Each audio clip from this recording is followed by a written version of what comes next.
नमस्कार मंडळी, आज आपण बनवणार आहोत जबरदस्त असा तिखट हिरवी मिरची आणि दही याचा झणझणीत मिरची ठेचा। तर हा ठेचा पोळी वरण भात सोबत खायला एकदम टेस्टी वाटतो। आणि जर भाजी नसेल तर तुम्ही तोंडी लावून याला वरण भात किंवा पोळीसोबत खाऊ शकता। एका भाजीची चव याला राहते, त्याच्यापेक्षा मस्त छान जेवण होते। चला तर सुरुवात करूया। एका भांड्यात इथे मी पाणी घेतलेलं आहे आणि मिरच्या चांगल्या स्वच्छ धुवून घ्यायच्या। त्याची पूर्ण माती वगैरे राहते, धूळ वगैरे ती काढून टाका। आणि नंतर हे बघा, त्याला एका स्वच्छ कापडाने एका प्लेटमध्ये बाजूला काढून घ्या आणि स्वच्छ पुसून घ्या। आणि त्याच्यानंतर ह्या मिरचीचे देठ तुम्ही काढून घ्या, कारण ठेचा किंवा कट करून तुकडे करून आपण मिरचीचा जो ठेचा बनवतो त्याच्यामध्ये देठ वगैरे नका ठेवू। देठ मी पूर्ण काढून घेतलेले आहे। आणि आता एका प्लेटमध्ये कैची घेऊन मी या मिरचीचे छोटे छोटे तुकडे केलेले आहे। ठेचा हा ठेच्यापेक्षा पण टेस्टी वाटतो, भारी। आणि हे बघा, याच्यामध्ये तुमचा वेळ नाही जात, कारण इथे खलबत्ता किंवा मिक्सर कुठल्याही गोष्टीची गरज नसते। बस मिरच्या कापून घ्या। आणि इकडे कढई ठेवली आहे मी गॅसवरती, एक छोटं भांडं, त्याच्यामध्ये थोडीशी मी तीळ घेतलेले आहे। तीळ जास्ती जळू देऊ नका, मीडियम गॅसवरती भाजा। आणि शेंगदाणे पण इथे मी टाकून दिले, पण ते होत नाही दोन्ही मिळून। तीळ लवकर भाजल्या जातात, त्याच्यामुळे ते जळून जातात। तर तुम्ही इथे शेंगदाणे नंतरून भाजा आणि वेगवेगळे भाजा दोन्ही पण। आणि नंतर हे थंड झाल्यानंतर मिश्रण एका भांड्यामध्ये प्लेटमध्ये काढून घ्या। आणि थोडंसं थंड झालं म्हणजे याचा जो हे आहे कूट तो लवकर होतो।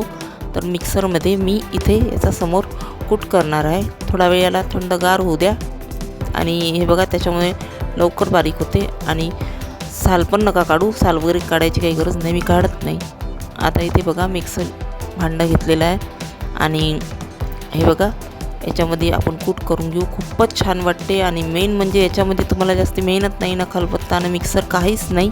आणि कूट थोडा जाडसर ठेवा, खूप एकदम पावडर बनवू नका, चांगली चव वाटत नाही, मला आवडत नाही पावडर बनवलेली। तुम्ही तुमच्या आवडीप्रमाणे करा, मी जाडसर कूट ठेवते। आणि हो, थोडंसं तेल घ्या आणि हे बघा, जास्ती कमी प्रमाण तुमच्या अंदाजे करा। इथे मी थोडा कमी बनवित आहे।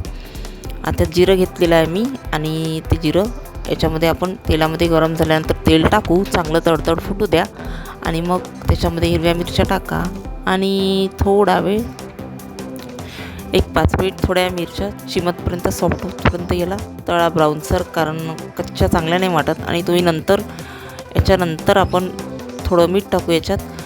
आणि हे बघा, मिरची चांगली तळली ना तर तेल सुटून जाते। आणि याच्यानंतर तुम्हाला पावडर टाकायची आहे तीळ शेंगदाण्याच्या कुटाची, नाहीतर तुम्ही कच्च्याच्या टाकले तर ते लवकर तेल शोषून घेईल।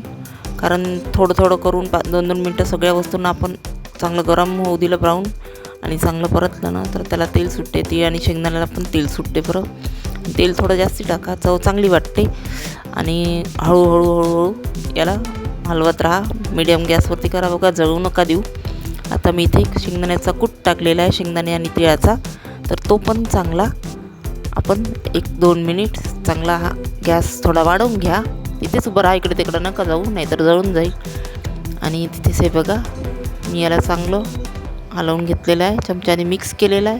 प्रत्येक वस्तू टाकल्यानंतर मिक्स करत चला, कारण काय होते, चांगली चव येते, सगळं इकडे तिकडे टेस्ट सगळ्या वस्तूची लागून जाते। आणि हे दही आहे, हे बघा, माझी तुम्हाला एक विनंती आहे की लिंबापेक्षा हा दह्याने ठेचा खूपच टेस्टी वाटतो। आणि दही वेळेवर टाका, हा स्टोअर करून ठेवू शकतो आपण कोरडा ठेचा। दही तुम्हाला पाहिजे असेल तेव्हा वेळेवर फ्रीजमधून काढून याच्यामध्ये थोडं थोडं करून टाका। आणि पूर्ण याच्यात नका टाकू, वास लागून तुमचा ठेचा खराब होऊन जाईल। थोडं थोडं जेव्हा पाहिजे तेव्हा खायला घ्या, खूपच टेस्टी वाटते। तुम्हाला माझ्या व्हिडिओ रेसिपीज कशा वाटतात ते मला तुम्ही नक्की कॉमेंट करून सांगा। आणि पुढला व्हिडिओ नक्की पहा, अशाच नवीन नवीन रेसिपी मी तुमच्यासाठी घेऊन येणार आहे। आणि ठेचा कोरडाच ठेवा, दही वेळेवर घाला, एवढीच माझी तुम्हाला विनंती आहे।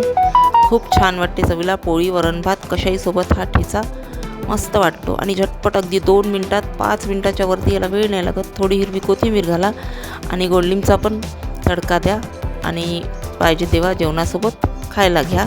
कशी वाटली रेसिपी तुम्हाला माझी हे तुम्ही मला कमेंट्स करून सांगा. झाला बघा ठेचा तयार. न वाटायला वेळ लागत, न काही. आणि पाहिजे असेल तर थोडं सुकं खोबरं घाला, ओलं चांगलं वाटते. मी घातलं आहे थोडं नंतरून बारीक, छान वाटते. ज्या ज्या वस्तू तुम्हाला आवडतात तुमच्या आवडीप्रमाणे तुम्ही आणखी टाक, पण एवढ्याच याच्यात कमी वेळात हा 2 मिनिटात अगदी झटपट तयार होतो. भाजी खायची इच्छा नसेल तर खूपच छान आहे. लिंबू पिळलेला ठेचा लॉंग टाईम चालतो, तो खराब होत नाही. स्टोअर करून ठेवला तरी तुमच्या आवडीप्रमाणे करा. तोंडी लावायला असे किती प्रकारचे ठेचे मी घरी नेहमी करते, तर तुम्ही पण बनवा. अशाच पुन्हा नवीन रेसिपीज मी तुमच्यासाठी घेऊन येणार आहे. व्हिडिओ आवडला तर चॅनलला सबस्क्राईब करा, व्हिडिओला फुल वॉच करा, लाईक कॉमेंट्स करा. आणि अशाच नवीन रेसिपीज मी तुमच्यासाठी पुन्हा घेऊन येणार आहे. बघा ठेचा खूप छान झालेला आहे आणि खूप कमी वेळात बनणाऱ्या रेसिपीज असतात माझ्या. Okay bye.